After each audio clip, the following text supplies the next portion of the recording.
Hi, welcome back to my channel. Today, I want to give you a brief introduction on the nervous system or my perspective on it and how I view it. So, you probably know about fight or flight and have heard of that. And you probably have even heard of freeze. And so, those two states are when we go into dysregulation and the regulated state, which is called ventral vagal.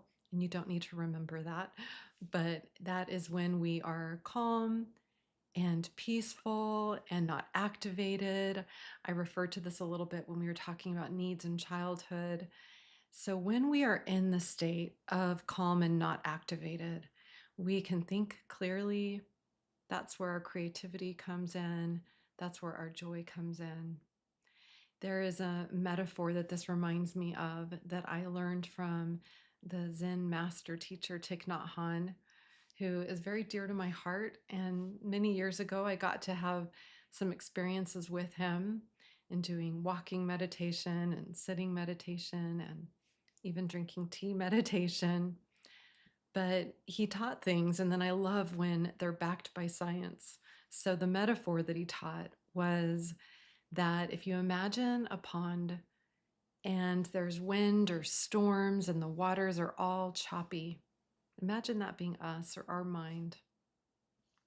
And then what happens to the reflection of the moon in that pond? It's distorted, it's not clear. But if we can stay in that regulated state and cultivate it through mindfulness and calm the waters, then the moon reflects accurately and clearly in the pond. And this is important to remember. So, when we're activated, the science behind this is literally the frontal cortex will shut down in proportion to how activated we are. So, obviously, we want to stay in this calm, regulated state. But life happens, and as a survival mechanism, our brains developed an amygdala to be scanning for danger that has kept us safe all the way back from our ancestors to fight or flee when we need. And so, when the amygdala, which is in our midbrain, senses any danger, this happens in a split second. Cortisol will rush through our body. You may be able to remember a time when you're driving and you put the brakes on really quick, and then everything's okay just in a split second. But that tightness that happens really quickly, you can probably imagine feeling that in your body. I've heard the analogy of like running on a path and there's it looks like a snake in the road, and that just split second where you can feel the change in your body with with that uh, cortisol rushing, and then you see that it's a stick, and then it actually takes a few minutes to re-regulate and calm down. So fight or flight is to protect us, and the energy goes into our muscles so we can fight something off or flee or address a situation. It doesn't have to be actual danger. Now it's anything stressful. It's needing to have a conversation or in an argument or anything. But I think it's so important to understand what happens in our body. A lot of this is unconscious, and understanding our nervous system is like having a manual to our bodies. So I have a little chart that I'm going to show you as I continue explaining this, and then get into the freeze mode.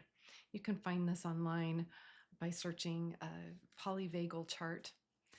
So I turn it sideways. This is how it is with all of the words. And you can do a screenshot of that if you want. I turn it sideways when I talk about it. And I'll refer to some of the explanations on here because they're important.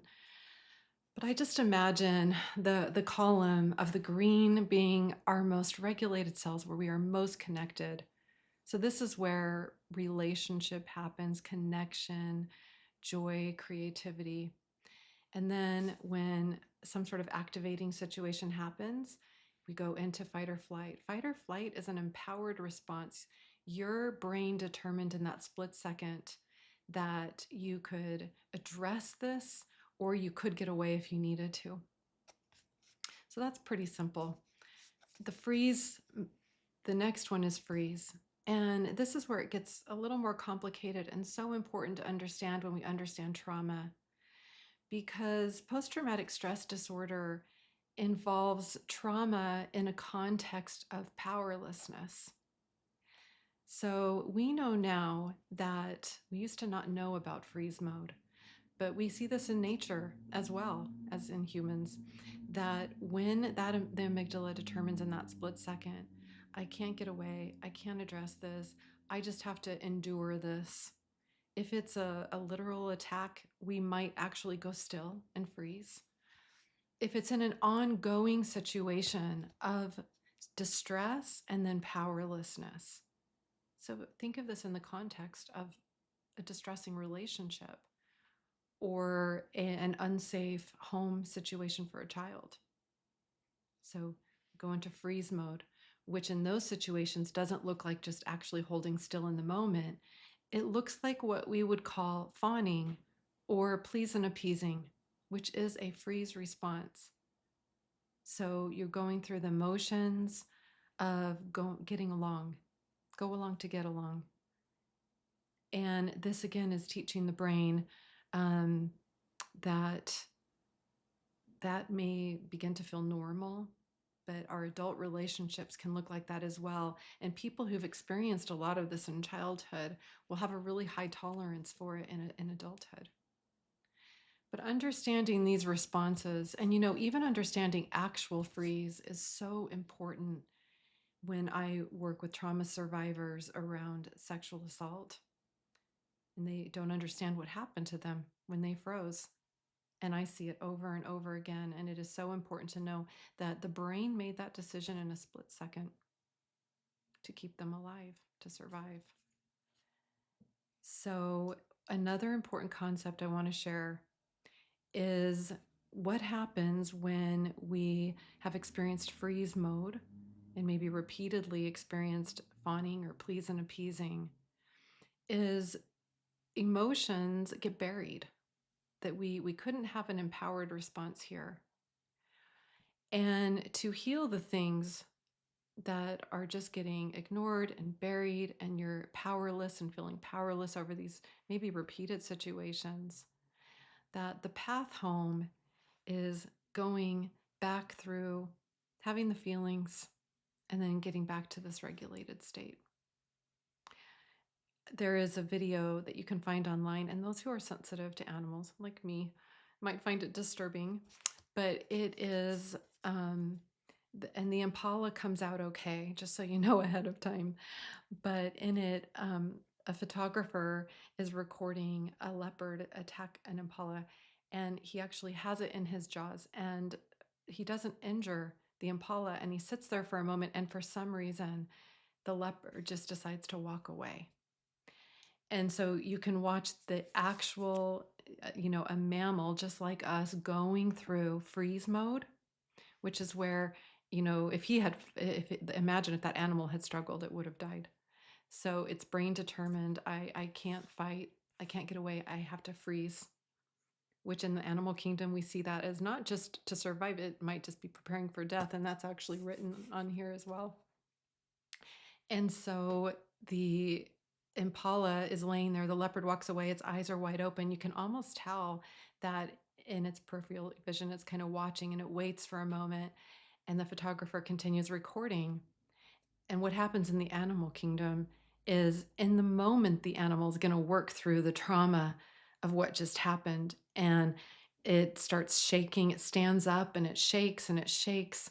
It's very interesting to watch that after going through that experience, it needs to have an active experience of movement in the body.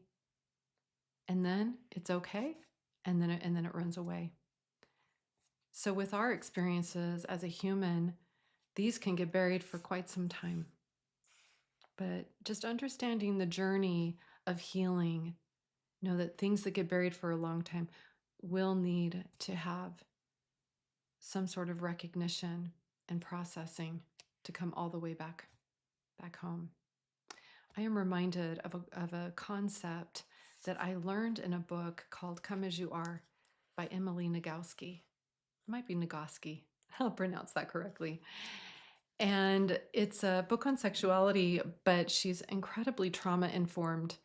And one of the concepts just fits for any healing across the board. I love it so much. But she talks about completing the cycle. And in the context of the book, she's talking about if there's all these things that are, going under the bridge that are happening in your relationship that aren't getting resolved, that are bothering you, that you're not going to feel like you want to be close to that person, that those things need to come out in the open and be resolved. And this is human nature. We need to resolve things. And so it reminds me again of this, that we need to complete the cycle. Now, when there's repeated trauma, and I'll talk about this in my healing PTSD video coming up, not every single experience and memory needs to happen. The brain will learn enough through however many cycles that it needs. But when we're talking about serious repeated trauma and childhood abuse or war veterans or other experiences of trauma, especially in the context of human relationships, there's something that needs to be restored that didn't happen at the time of trauma. The betrayal, the humiliation, or that being betrayed and being harmed by another person. And it needs to be met and healed in the context of safety and being seen and heard and having that dignity restored as well. So I know this is a really brief introduction to the nervous system. And the important things to remember as we go into understanding post-traumatic stress disorder and trauma, that will be the next video, and then healing post-traumatic stress disorder, is just the regulated state, the activated state, freeze mode, and then the journey back home. So I want to share with you too that when someone shows up in a therapy office, what it often looks like is they've had life experiences. So obviously they have some of this. They have times of this and experiences of regulation, but they are experiencing distress. And what I'll often see is they're going from activated emotions, and this is what I call anxiety, is when we're experiencing this, not even quite sure where it's coming from. It's just an activated state. So it might not be something happening in present day, but it's resurfacing just these feelings of anxiety. Or freeze mode, which manifests later after the experiences, and it's listed on here as shame, numbness, depression, helplessness, feeling trapped. And so this is depression. And so they're going back and forth between these. And the journey home and healing is going to be the same, getting back to that regulation by healing in the context of safety. So if there are any questions, please feel free to put them in the comments and I will answer them or do my best. And I will add more to this. We will be referring to the nervous system in the future. But thank you so much for being here, and I will see you next time.